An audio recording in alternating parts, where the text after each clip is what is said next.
AITA. When I wanted to pay for our family dinner, my sister said I was their wallet. After that, I just got up and left the entire bill with them. I've never had a problem paying for family dinners. I mean, it's family. It was never about money for me. It was about being together, about sharing a meal without anyone having to stress over the bill. Lately, I had been doing pretty well financially, and my family, well, not so much. My parents had retired early due to some health issues, and my siblings, Kate and Tom, were both in difficult spots career-wise. Kate had lost her job a few months ago and had been struggling to find something stable. Tom had been bouncing between different side gigs, never quite landing anything permanent. I knew that money was tight for them, and honestly, I didn't mind stepping up when we went out. It was not a big deal. At least, it had never felt like one. I always saw it as my way of helping out without making it feel like charity. I never wanted them to feel uncomfortable, and I never made a show of it. It was just dinner, just a way for us to sit together and enjoy a meal without anyone worrying about how much it would cost. As long as it felt like we were having dinner as a family, as long as it felt like it mattered to them the way it mattered to me, I had no issue paying. But there was always an unspoken expectation, an understanding that we were here because we wanted to be, not because I was some kind of walking bank account. But last night changed everything. It started off like any other dinner. My mom had suggested that we all get together since it had been a while. We had not gone out in some time, and I figured it would be nice. I was the one who chose the restaurant, carefully picking a place that had great food without being ridiculously expensive. I had done this enough times to know how to balance it, somewhere nice enough that it felt like a treat but not so fancy that it became excessive. Nothing extravagant, nothing flashy. Just a good restaurant where we could sit down, enjoy a meal, and catch up. I made the reservation, showed up on time, and even got there a little early to make sure we had a good table. I had always been the type to think ahead, to plan, to make sure things ran smoothly. It was just second nature to me at this point. I took a seat, checked my phone while I waited, and when the waiter came over, I ordered some water and glanced over the menu, not really thinking much of anything. My family arrived one by one. Mom and Dad were first. They walked in together, my mom smiling warmly as she greeted me, my dad giving me a nod before sitting down. A few minutes later, Kate arrived, her hair still slightly damp like she had rushed to get ready. Then Tom, the last to show up, strolling in without a care in the world, as usual. We all settled in, exchanged the usual pleasantries. How had everyone been, how was work, how was life? It was familiar, easy, the kind of routine that never seemed to change no matter how much time passed. Being with them always felt the same, comforting, predictable, solid. The kind of thing you think will always be there. The moment the waiter handed out the menus, though, something shifted. Kate barely even glanced at me before she laughed, her voice light, casual, like she had said something completely normal. "Oh, Jason is here, so we can charge the most. He's just our walking wallet." She didn't even say it like a joke, not really. There was no hesitation, no awareness of how it might sound. Just a flippant remark, tossed out into the air, followed immediately by laughter. And the worst part? Everyone laughed with her. Even my mother, who usually had more tact, chuckled like it was just harmless fun. There was no awkward pause, no hesitation, just laughter, like they were all in on some long-running joke that I had never been let in on. Tom, never one to miss an opportunity to take things further, smirked. "Well, I guess I'll have the marbled beef steak." "Sister, what do you want?" "Lobster?" They grinned at each other, flipping through the menu like it was a game, like they were daring each other to push it as far as possible. They were not even pretending anymore. They were not even trying to be subtle. This was not about enjoying a meal together. This was about them seeing how much they could get away with before I noticed. How much they could rack up before it became too obvious. I sat there, watching them as they casually rattled off their orders: lobster, steak, high-end appetizers, an expensive bottle of wine. No hesitation, no second thoughts, no awareness. My dad, who had always been the most reserved, did not even blink before nodding along, going along with the routine like it was second nature. Like this was just the way things were. It was so normal to them. That was what hit me the hardest. To them, this was not unusual. This was just how things worked. This was my role. I was not Jason, their brother, their son. I was not the one who had always been there, the one who had stepped in whenever they needed help, the one who had never hesitated to take care of them. I was just the guy who paid. And that was when it clicked. This had never been about family dinners. I smiled. Not the kind of smile that comes from happiness, but the kind of smile that comes when you finally see things for what they really are. "No problem," I said, standing up and straightening my jacket. They barely even looked up, too busy debating between the filet mignon and whatever else would cost the most. I picked up my phone, slid it into my pocket, and glanced at them one last time. "Have a good evening, guys." I turned and walked out. I did not need to look back to know the moment realization hit them.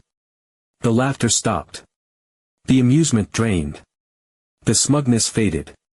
They did not realize what had happened until I left the restaurant. Update 1. I walked out of that restaurant with a strange sense of peace. No anger, no second-guessing, just clarity. The night air was cool against my skin as I stepped toward my car, the sound of the city humming in the background. I slid into the driver's seat, shut the door, and just sat there for a second, hands resting on the steering wheel. I could still hear their laughter echoing in my mind, the way they had treated me like some bottomless source of money, like I wasn't even a person to them. Just a wallet. Just a means to an end. The phone in my pocket buzzed once. Then again. And again. I didn't even need to check to know who it was. Instead, I turned the key in the ignition, feeling the familiar rumble of the engine beneath me. Pulling out of the parking lot, I merged onto the road, letting the sounds of the city fill the space where their voices had been just moments ago. I wasn't in a rush. I wasn't driving recklessly or angrily. I was just driving.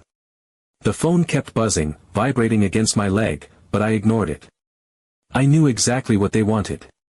They wanted me to turn around, walk back in, laugh it off, swipe my card, and pretend like nothing had happened. Like this was just another night, another meal, another time I willingly played the role they had assigned me. Not this time. The first message popped up on my screen as I slowed to a stop at a red light. Kate. Of course, it was Kate. She had always been the loudest, the quickest to throw a fit when things didn't go her way. "Jason, are you serious?" Another buzz. "What, did you leave? Come back." Buzz. "It was a joke, don't you understand?" I smirked, tossing my phone onto the passenger seat without responding. A joke. Right. It was only ever a joke when the person on the receiving end wasn't the one suffering for it. It was only a joke when they got what they wanted. I had laughed along so many times before, had shrugged off their comments, had let it slide because, at the end of the day, they were my family. But I wasn't laughing now. By the time I pulled into my driveway, the messages had stopped. There was a brief lull, like they were regrouping, figuring out their next move. I grabbed a beer from the fridge, cracked it open, and took a long sip as I walked over to my couch. The coolness of it felt good, grounding. I turned on my TV, flipping through a few options before settling on a series I had been meaning to catch up on. It was nice, just sitting there, doing something for myself for once. No obligations. No expectations. Then the real panic started. It began with my mother. Unlike Kate, she wasn't the type to send rapid-fire texts. No, she went straight to voicemails. The first one came in calm, controlled, but with an undeniable edge of disappointment. "Jason, I don't know what kind of childish prank this is, but come back and close the account." I let the voicemail play out, shaking my head as I took another sip of my beer. A prank. That was rich. As if I was the one treating them like a joke. As if I was the one who had turned them into a walking bank account. I put my phone on silent and focused on my show, letting the voices of fictional characters drown out the real ones trying to claw their way back into my evening. But they weren't done. Not by a long shot. The family group chat, which had been mostly dormant for months aside from the occasional update or forwarded meme, exploded. At first, it was Kate again, demanding that I come back, calling me selfish, telling me I was embarrassing them. Then it was Tom, who tried to be more casual about it, acting like I was just throwing a tantrum over nothing. Then my mom again, but this time the patience was gone. It turned out they had a serious problem. Tom's card was almost maxed out. Kate had no money at all, no surprise there. And Dad, well, he had somehow managed to leave his wallet at home. I could almost picture them sitting there, faces slowly shifting from amused to concerned to outright panicked. The realization creeping in, the understanding that I wasn't coming back, that there was no safety net this time. They must have tried everything. Pleading with the waiters, trying to negotiate, trying to explain. But restaurants don't care about family drama. Restaurants care about being paid. And when it became clear that none of them had a way to settle the bill, the manager was called over. That was when the real desperation set in. The restaurant wouldn't budge. No, they couldn't come back and pay later. No, they couldn't just promise to fix it tomorrow. If they couldn't pay, they had to leave something valuable as collateral.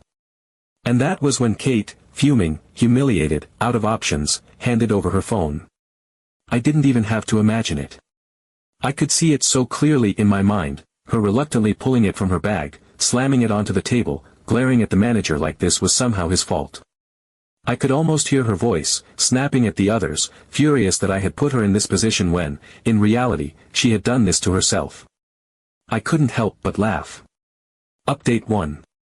The next morning, I woke up to the soft glow of my phone screen lighting up the room. The buzz of a notification barely registered in my half-asleep state, but curiosity got the better of me. I reached for my phone, squinting at the screen as my eyes adjusted. A message from Tom. Of course. You acted like an asshole. We're family. You could have just paid the bill instead of putting us in this situation. I stared at the words for a moment, letting them sink in. So now I was the villain. Now it was my fault. The way they saw it, I had humiliated them, abandoned them, left them in a mess that they fully expected me to clean up. Never mind the fact that they had laughed at my expense, that they had treated me like a human ATM, that they hadn't thought for 1 second about how their actions made me feel. No, in their eyes, I was the problem. I was the bad guy because, for once, I refused to play my assigned role. I smiled, tossed the phone back onto my nightstand, and didn't answer. For the first time in a long time, I felt no obligation to explain myself. No need to justify my actions. No urge to smooth things over. I had drawn a line, and they had crossed it. That was on them. I took my time getting out of bed, stretching, walking into the kitchen to make coffee. I had no plans for the day, and I liked it that way. I wasn't going to let last night's nonsense linger in my head. I had done what needed to be done, and they had to deal with the consequences. Then, an hour later, another message came in. This one wasn't from Tom. Jason, let's talk when you're ready. It was from Mom. That was different. She never texted like that unless it was something serious. There was no guilt-tripping, no accusations, just a quiet request. And that made me pause. Despite everything, I knew my mother.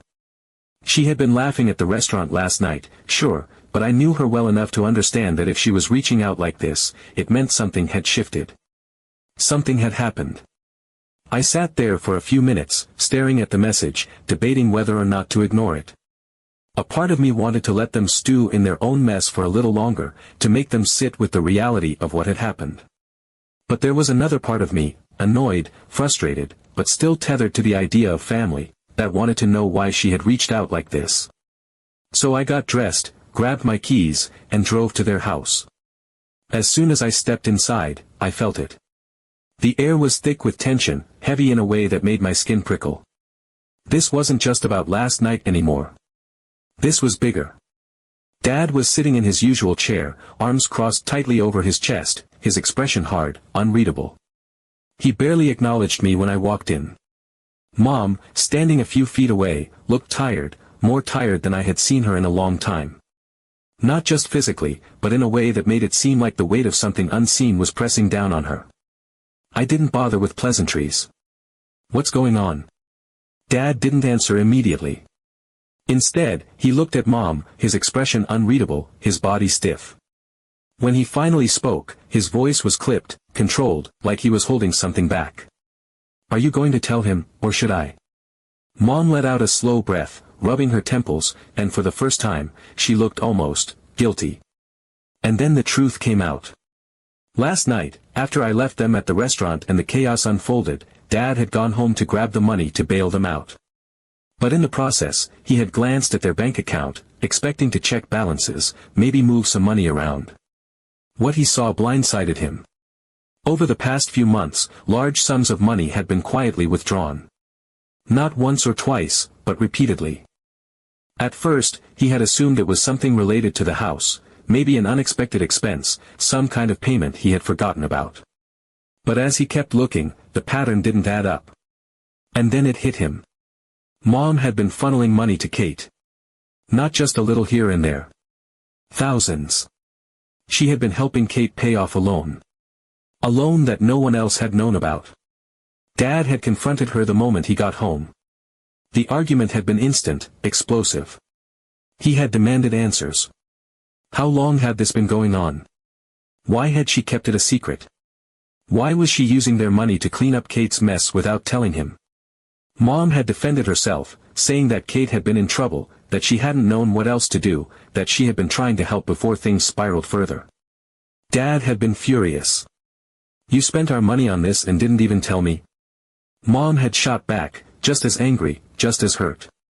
What was I supposed to do? Watch Kate destroy her life because of debt? And suddenly, everything clicked. Kate, the one who had been the loudest last night. Kate, who had been the first to joke about me being their walking wallet. Kate, who had been so quick to demand that I come back and fix things. She had been drowning in debt, and no one had known. Or rather, Mom had known. And she had been keeping it quiet, covering for her, making sure the rest of us never found out. I exhaled slowly, processing the weight of it. Kate had been reckless. Kate had been hiding something huge. And Mom, instead of making her face the consequences, had been quietly fixing it behind everyone's back. But that was just the beginning. Update 3.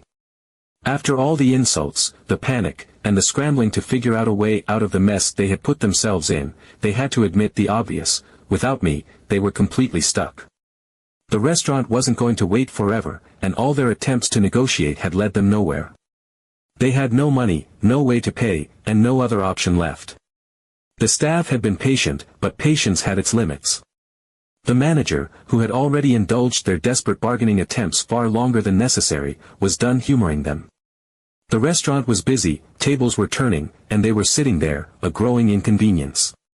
Tom had tried to joke his way out of it at first, flashing his signature grin, assuring the waiter that it was just a small misunderstanding, that the money was coming, that there was no need to make a big deal out of it. That had bought them a few extra minutes, but only that. Kate, on the other hand, had gone the indignant route, claiming that it was ridiculous for a restaurant to not allow a tab or some kind of temporary arrangement. But restaurants don't work on trust, and the staff wasn't about to let a group of adults, dressed decently, looking completely capable of paying, walk out with nothing but a promise. At some point, my dad, ever the pragmatist, had stepped in and tried to de-escalate the situation. He had calmly explained that he just needed to get home, grab his wallet, and return. It sounded reasonable, but the restaurant wasn't willing to take the risk. Too many people had probably tried that trick before, never to return. Then the real panic had set in. Tom had pulled out his nearly maxed-out card, hoping that somehow, miraculously, there would be enough credit left to cover the bill. Declined. He had tried again, shifting in his seat, blaming the machine, the bank, anything other than his own inability to manage his finances. Still declined. Kate hadn't even bothered pretending to reach for anything. She knew she had nothing. Dad had nothing on him, and Mom, well, she had stopped trying to pretend she wasn't terrified. So finally, my mother did what I had been expecting from the moment I walked out.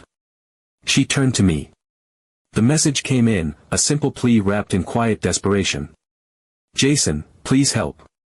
We can't pay without you. It was predictable, really. First, the laughter, then the anger, then the guilt-tripping, and now the pleading. They had gone through every stage, trying to find the right button to push, the right words to say to get me to do what I had always done, step in, fix everything, and let them walk away unscathed. Kate followed soon after, trying a different angle. Okay, we understand that we went too far. But you will not leave us here embarrassed, right? We are family. Oh, now we were family. Now, when they needed me, when they had no other way out, suddenly the same people who had laughed at me, who had treated me like nothing more than their personal ATM, were pulling the family card. Now it was about loyalty, about sticking together, about doing the right thing. I didn't answer right away. I let them sit with the discomfort for a moment, let them stew in their own self-made disaster. Then, finally, I responded. I will help. But on my terms. They were desperate enough not to argue. Their response was immediate. What are they? I didn't sugarcoat it. No excuses, no dancing around the point. I told them exactly how it was going to go. You all take on an equal share of the bill. I'll pay for myself. But to get the restaurant to let you go, I can temporarily cover the entire amount. And I'll get back every penny from each of you. You have a week. Silence. They were in a stupor, the weight of my words hitting them all at once. This wasn't what they expected. They had assumed I would just grumble, pay up, and let it go. That's how it had always worked before. But this time, the rules had changed, and they didn't like it. Tom was the first to crack, shifting uncomfortably, his tone suddenly defensive. It's just dinner, why are you doing this? As if I was the unreasonable one. As if I was the one making this bigger than it needed to be. As if I hadn't just sat through an entire evening of them mocking me, using me, and then expecting me to clean up their mess.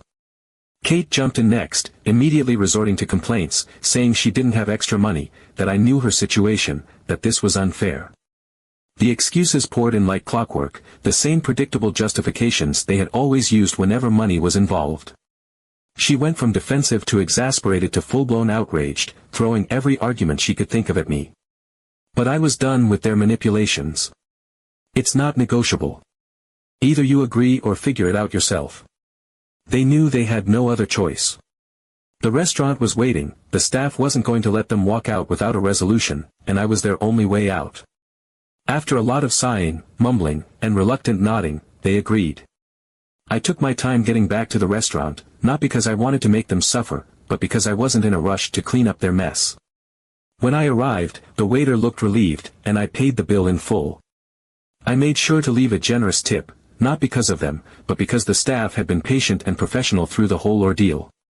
Mom, ever the peacemaker, tried one last attempt at smoothing things over as we walked out. Maybe we can just forget about it. I didn't hesitate. I looked her straight in the eye and made myself clear. You have a week. If I don't get my share back, you can stop talking to me at all. They didn't argue anymore. They just nodded, shifting uncomfortably, the reality of what had happened settling in. There was no more laughing, no more smugness, no more acting like it was all a joke. Just discomfort. A week passed. The first payment came in right on time, my mother's. She was the only one who actually followed through. She sent it without a word, no excuses, no explanations, just the amount she owed. Tom and Kate. At first, they were cold, distant, responding with short messages, acting like I had done something unforgivable. Then, slowly, they started making empty promises. They would give it back soon, they just needed a little time, they were working on it. Then, just as I expected, they disappeared. No more messages. No explanations. They had moved on, hoping that if they ignored it long enough, it would just go away. That I would forget. That I would, once again, let it slide. But I didn't care anymore. I deleted their contacts and left the family chat. I wasn't going to be a wallet for people who didn't respect me anymore.